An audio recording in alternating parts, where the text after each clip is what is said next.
नमः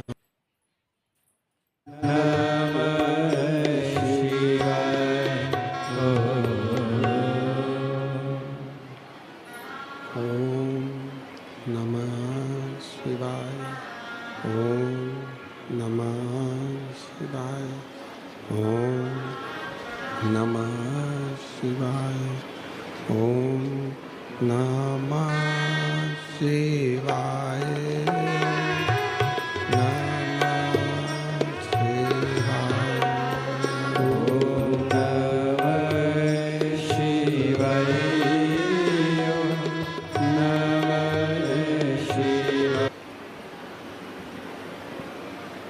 जिनकी पुनीत पावन पवित्र शिव महापुराण की कथा भगवान शिव की कृपा से, उनकी करुणा से मुंबई के मीरा भयंदर में ये पवित्र कथा चल रही है। आज कथा का तृतीय दिवस है। जिन्होंने ये पवित्र पावन दिव्य शिव महापुराण की कथा को आप और हमारे बीच में पहुंचाया,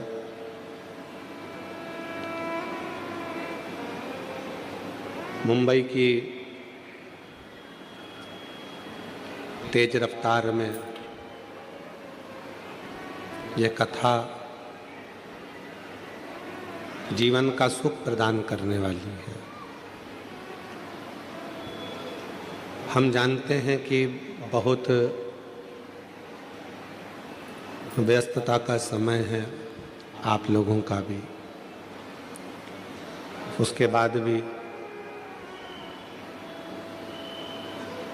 आप सभी ने इस पवित्र कथा का जो लाभ लिया है, इस पवित्र कथा का जो स्मरण किया है, तो वो एक जीवन का सुख प्रदान करने वाली है, एक जीवन का आनंद देने वाली है।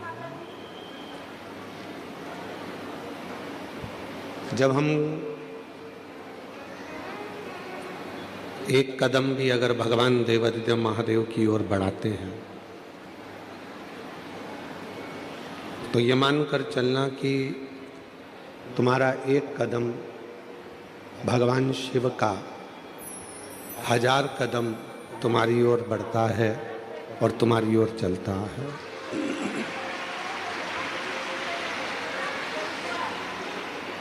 ये एक जीवन का एक सुख प्रदान करने वाली है, जीवन का एक आनंद प्रदान करने वाली है। इधर आवाज नहीं है पंडाल में। एक भक्ति, और वो भक्ति का जो बल होता है वो शिव के करीब ले जाने का होता है।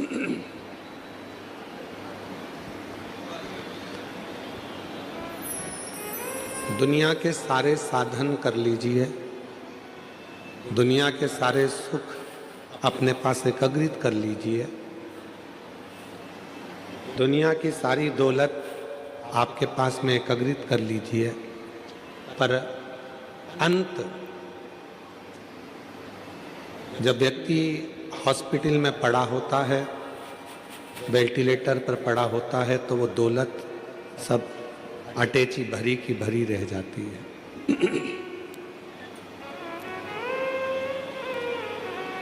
वो पूरी संपदा आपके पास में रखी की रखी रह जाती है। तब डॉक्टर से एक बात आप लोग कहते हैं कि डॉक्टर साहब, चाहे कितना भी पैसा लग जाए, हमारे इस व्यक्ति की जान बचा लीजिए।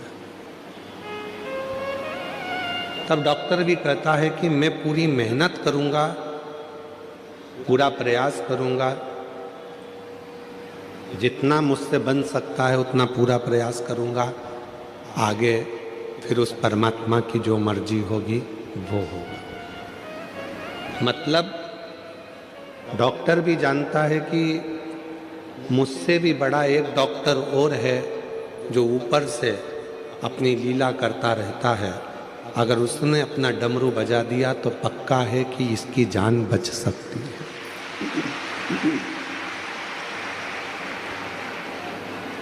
यदि उसने कृपा कर दी, उसने अगर बता दिया कि उसने कह दिया कि ये हो सकता है, तो फिर जान बच सकती है। और तेरी कृपा बिना ना हिले एक भी अणु, लेते श्वास तेरी कृपा से तनु तनु। बखान क्या करूं मैं राखों के ढेर का, चपटी भभूत मेरे खजाना कुबेर का। हे गंगाधर मुक्ति द्वार ओमकार तू, भोले ओमकार तू। आयो शरण तिहारी शंभु तार तार तू। मतलब डॉक्टर को भी मालूम है कि एक डॉक्टर और है जो बैठा बैठा कुछ लीला करता रहता है, कुछ अच्छा करता रहता है।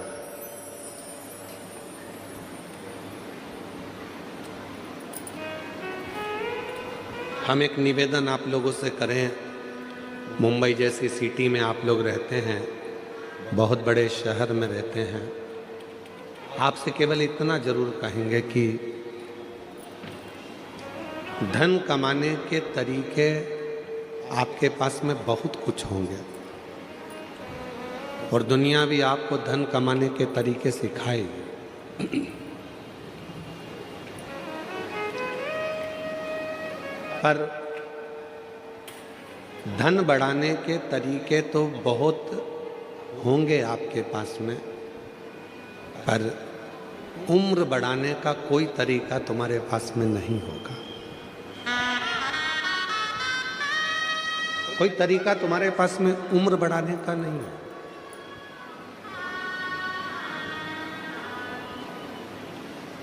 हमने कई लोगों को देखा है,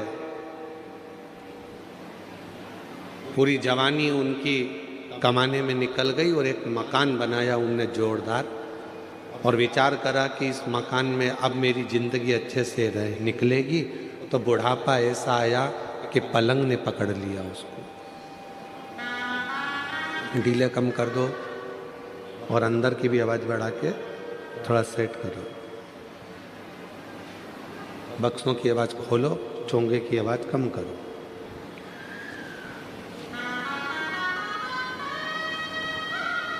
एक समय जब व्यक्ति अपनी पूरी जवानी झोंक देता है, पूरी जवानी लगा देता है, उस जवानी को लगाने के बाद उसका एक अवस्था बुढ़ापे की आती है, एक अवस्था। और उस बुढ़ापे की अवस्था में वो सोचता है कि अब मैंने कमा कर ये मकान बना लिया, अब मैंने ये घर बना लिया, अब मैंने फैक्ट्री बना ली, इसका सुख मैं भोगूंगा। पर जब दांत होते हैं तब चने नहीं होते हैं, और जब चने होते हैं तब दांत नहीं होते।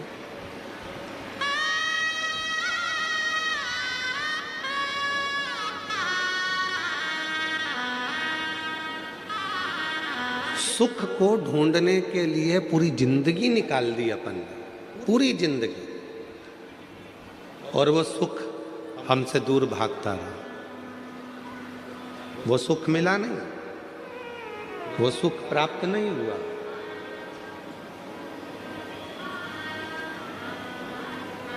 आखिरी में फिर मालूम पड़ा कि वो सुख तो हमारे हाथ में लगता ही नहीं, प्राप्त होता ही नहीं,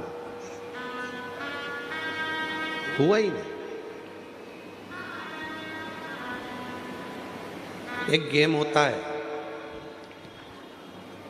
साबुन रखा है, शैम्पू रखा है, सर्फ की थैली रखी है, बिस्कुट रखा है, बहुत सारा सामान सामने रखा है। उसको रिंग दिए जाते हैं, 10 रुपए के 5 रिंग। उस रिंग को फेंकोगे, जिसमें चले गया वो तुम्हारा हो गया।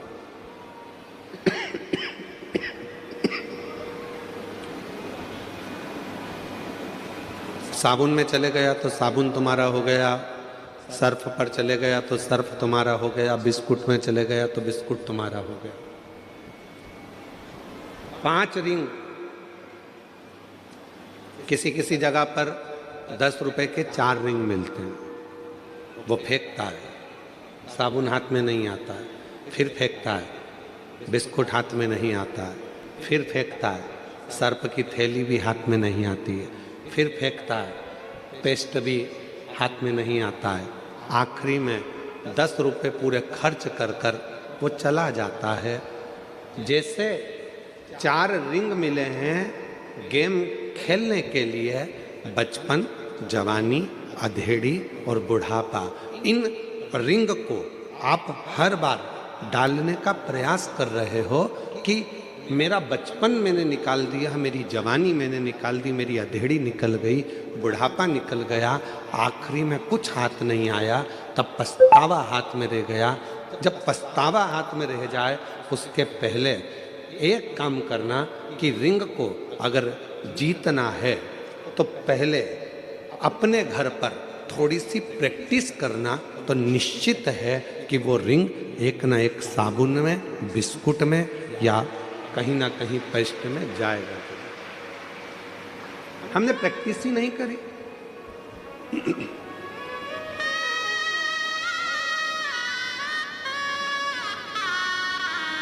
जीवन खत्म हुआ तो जीने का ढंग आया, जब सम्मा बुझ गई तब महफिल में रंग आया।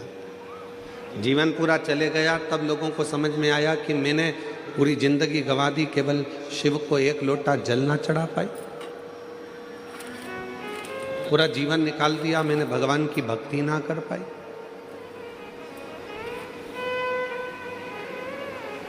मेरा पूरा जीवन निकल गया और मैं भगवान का भजन ना कर पाई। मेरी जीजियों, मेरी मुंबई के जीजाओं, मेरी मुंबई की बेटियों, बेटाओं, मेरे बुजुर्ग माँ बाप, आप सबको मैं एक बात कहूँ अपनी इस व्यासपीठ से कि दुनिया में आपके बराबर कोई किस्मत वाला नहीं है जो शंकर की भक्ति में तल्लीन बैठे हुए हो। तल्लीन बैठे बहुत हैं।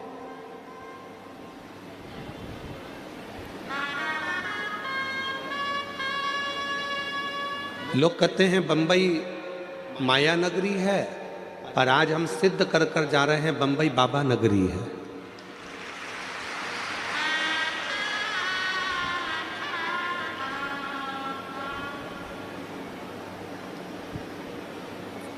ये महाराष्ट्र छत्रपति वीर शिवाजी का है।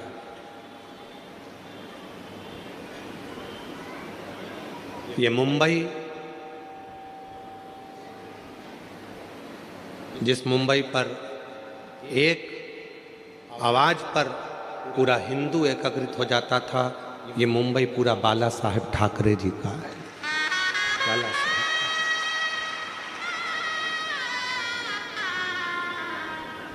बाला साहेब ठाकरे जी ने 3 चीजें अपनी जिंदगी में बड़ी अच्छी तरह से अपनाई। एक, सत्य को उन्होंने अपनाया। दूसरा, सनातन को उन्होंने बहुत अच्छी तरह से जानकर जनमानस में प्रेरणा दी। और तीसरे नंबर पर बाला साहेब ठाकरे जी ने भगवा को घर घर तक पहुंचाया। वो बाला साहेब ठाकरे जी।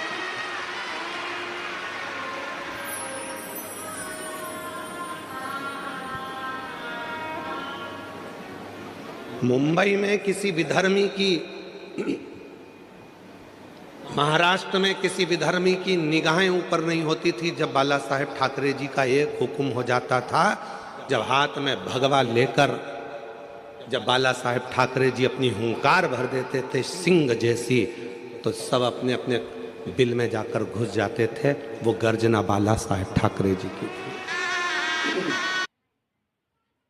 कितना भी टेंशन, कितनी भी चिंता व्यापे, कितनी भी परेशानी चल रही हो, थोड़े दिन बाबा की जो जलाधारी है, इस जलाधारी पर हल्दी का थोड़ा सा लेपन करिए।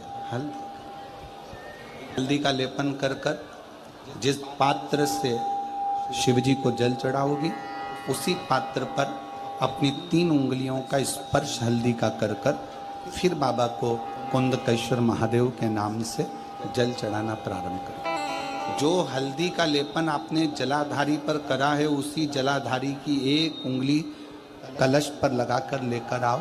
घर के अंदर जब प्रवेश करो या व्यापार में प्रवेश करो, तो जो कलश पर हल्दी लगाकर लाए हो, वही दरवाजे के ऊपर थोड़ी सी मात्रा में कुंदकेश्वर महादेव के नाम से लगाना प्रारंभ कर दो। कैसी भी चिंता हो, 7 से 8 दिन में वो चिंता समाप्त होगी ही हो।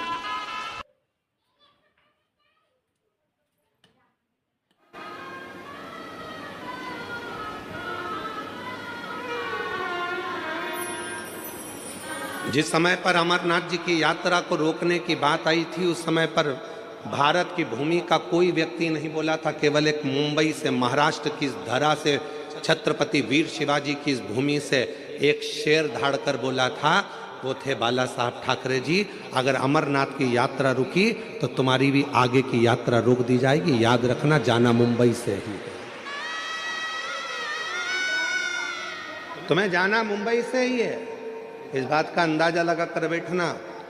3 चीजें मेरे बाला साहब ठाकरे जी ने अपने जीवन में अपनाई है। एक सत्य को, दूसरा सनातन को, और तीसरा भगवा को।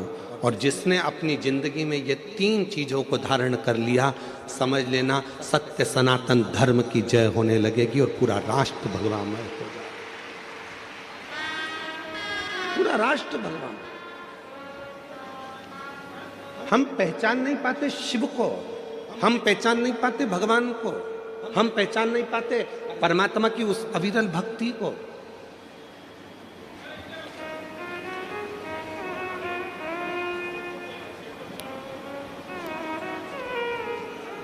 मेरी जीजियों, आप जब शंकर जी के मंदिर में 1 लोटा जल लेकर जाती हो, तो केवल वो जल नहीं रहता, आपका विश्वास रहता है। आप जब शंकर जी के मंदिर में 1 लोटा जल लेकर पहुंचती हो, तो वो जल नहीं रहता, वो आपका भरोसा रहता है। जब आप शिव जी के मंदिर में 1 लोटा जल लेकर जाती हो, वो केवल भरोसा, विश्वास नहीं, आपके भीतर की शिव चरणों की दृढ़ता रहती है।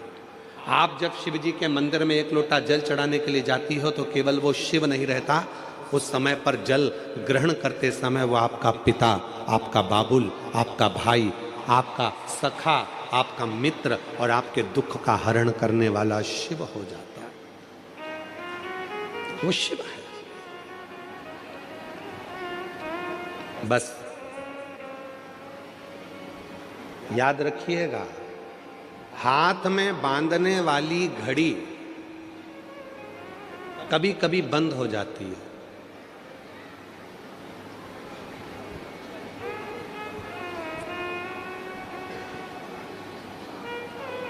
केवल तुम्हारी ही घड़ी बंद नहीं होती, हमारी भी हो जाती है। तो कई बार हमारे आशीष जी हमको इशारा कर कर बोल देते हैं, समय हो गया, घड़ी गड़बड़ हो गई है, चल नहीं रही है। अब हम आपसे एक बात पूछें, हाथ की घड़ी बंद हो जाएगी तो क्या समय घूमना बंद हो जाएगा? क्या समय चलना बंद हो जाएगा? क्या जम के बोलो जरा। नहीं। घड़ी बंद हो जाएगी तो क्या समय चक्र चलना बंद हो जाएगा? क्या नहीं, नहीं हो सकता। समय अपनी रफ्तार से चल रहा है, समय अपनी रफ्तार से आगे बढ़ रहा है। घड़ी बंद हुई है, समय बंद नहीं हुआ। तो फिर कई लोग ऐसे भी हैं, परिवार ने धोखा दे दिया तो उन्होंने जीना ही छोड़ दिया, पत्नी ने धोखा दे दिया तो मन में आया कि अब जिंदगी बेकार हो गई, पति ने धोखा दे दिया तो लगा कि अब जीवन ही बेकार हो गया, फिर मन में आया रिश्तेदार ने धोखा दे दिया तो मेरा तो जीवन ही बेकार हो गया। एक कंपनी में जॉब कर रहा था, उस कंपनी से निकल गया तो सोचा कि अब तो मेरी पूरी जिंदगी बेकार हो गई, अब मुझे कोई दूसरा जॉब ही नहीं मिलेगा। क्यों सोचना? घड़ी बंद हुई है, समय चक्र बंद नहीं हुआ।